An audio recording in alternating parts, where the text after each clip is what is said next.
Welcome, brand new fifth grade teachers. If you're stepping into that classroom and feeling, well, maybe a little bit overwhelmed by the writing standards, just take a deep breath. You are in exactly the right place. In this professional development explainer, we're going to act as your literacy coach to break down exactly how to teach expository writing using our targeted source texts. Today, we're unpacking a complete, ready-to-use playbook for teaching informational writing that actually works for every single student in your room. So let's dive right into this essential challenge. How do we transition our students from simply listing random facts to actually synthesizing real research into structured essays? You know, in earlier grades, kids often write by just stringing a bunch of related facts together. But in fifth grade, the expectation completely shifts. We need them to read multiple sources, evaluate them, pull out the absolute most important evidence, and then weave it all together to explain a broader concept. It's a massive leap, but with the right scaffolding, it's totally possible. Okay, first things first, we absolutely have to define expository writing for our students. Unlike opinion pieces, these essays do not argue a side. Instead, they just explain what the research shows. A really common misconception we see is teachers treating informational writing like a persuasive piece. We have to explicitly teach our fifth graders that they're acting as researchers and reporters here. Their job is to impartially explain the facts, connect the ideas, and build the reader's understanding without ever telling the reader what they should think. Here is our game plan for this explainer today. We'll be covering 1. The expository writing formula, 2. 3 tiers of differentiation, 3. Deconstructing body paragraphs, 4. Navigating and citing sources, and finally, 5. Equipping students to plan. All right, let's jump right into part 1, the expositionary writing formula. Think of this as the blueprint of our work. These are the mandatory components of a fifth grade expository essay. You see, having a predictable visual formula significantly reduces anxiety for our developing writers and gives them a very clear target to aim for. Notice how we use color-coded labels here to name the purpose of every single sentence, from introduction elements in red right down to body paragraph structures in coral. When you put a mentor essay in front of your students, don't just have them read it, have them dissect it. By using these annotations, kids can visually see that an essay isn't just this giant wall of text, it's a carefully constructed machine, where every sentence has a very specific job to do. Now, as your literacy coach, I really want you to notice how much the expectations jump from 4th to 5th grade. Specifically, we're introducing parenthetical citations and the synthesis of connected main ideas. We are preparing these kids for middle school research writing. That means they are no longer just saying, recess is good. No way. They're writing a thesis that previews exactly how recess improves focus, supports physical health, and builds social skills. This is also where we explicitly introduce academic and domain-specific vocabulary. And for our on-level writers, they have to support each of those body paragraphs with 2 pieces of properly cited evidence. Moving right along to section 2. 3 tiers of differentiation. Because let's be real, you're going to have students reading below grade level, on grade level, and above grade level, all sitting in the exact same workshop. Your instructions simply must adapt to each of them. This table brilliantly illustrates the structural differences. Notice how intervention limits the cognitive load to just 2 paragraphs with full sentence frames. For those students, we reduce the sheer volume of writing so they can really focus on mastering the basic structure. But look at enrichment. It demands 3 paragraphs plus a source comparison. We aren't just giving advanced kids more busy work, we're giving them more complex cognitive tasks, like actually synthesizing multiple sources.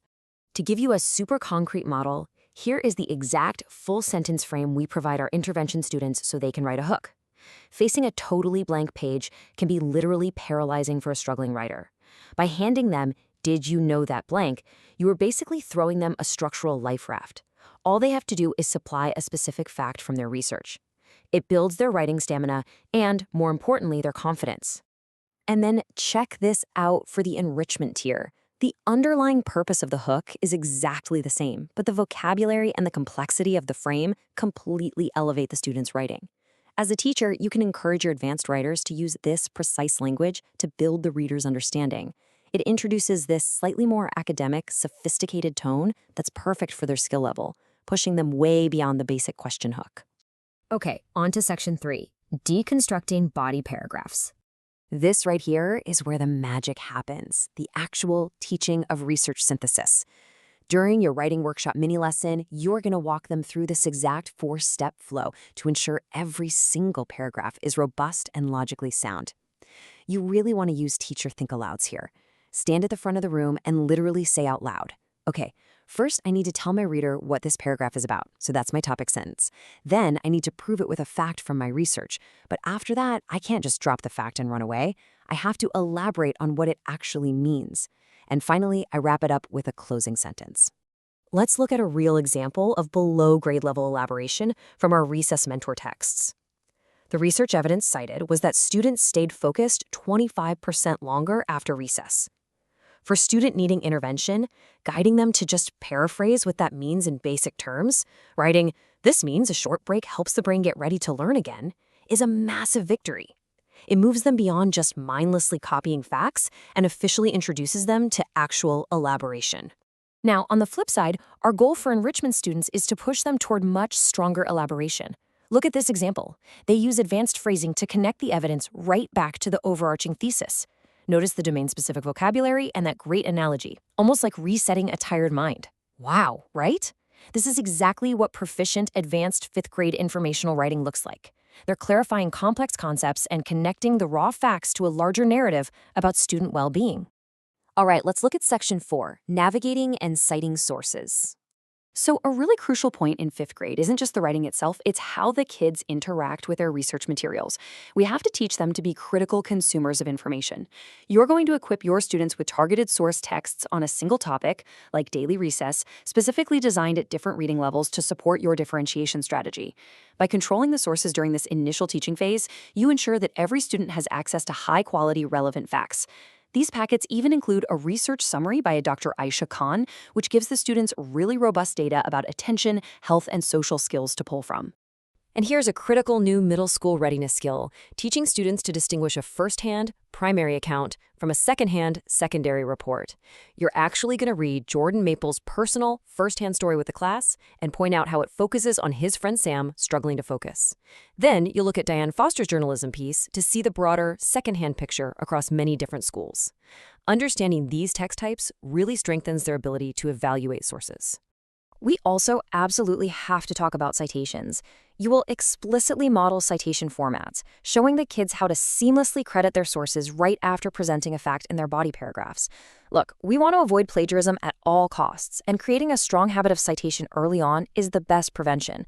For intervention students, just getting the author's name in those parentheses is fantastic. But for on-level and enrichment, you're going to demand the author and the specific page number. Finally, Section 5, Equipping Students to Plan. Look, before they draft a single paragraph, we must equip our students to map out their thoughts. A successful writing workshop literally hinges on a strong pre-writing phase. Using the provided planning organizers, you'll walk your students through these 3 crucial pre-writing steps to make sure their essay has a rock-solid foundation. And honestly, this is where small group instruction totally shines.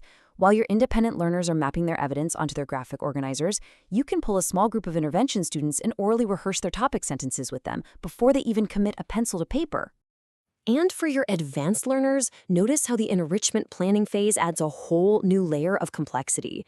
It requires these students to plan a specific section that synthesizes what first-hand and second-hand sources show when they are read together. They aren't just reporting anymore, they are analyzing. They might use a sentence frame like, a first-hand account states X, while a report explains Y. Taken together, these ideas reveal. This is exactly where writing becomes an incredible tool for advanced critical thinking. So, as you step into your classroom tomorrow, ask yourself, how are you going to use this playbook to meet every single writer exactly where they are? Because teaching informational writing is not about handing out a prompt and just hoping for the best. It's about explicit modeling, color-coded structures, leveled source texts, and tiered sentence frames. You have all the tools now. The only question left is, which of these specific supports are you going to implement in your mini lesson tomorrow morning?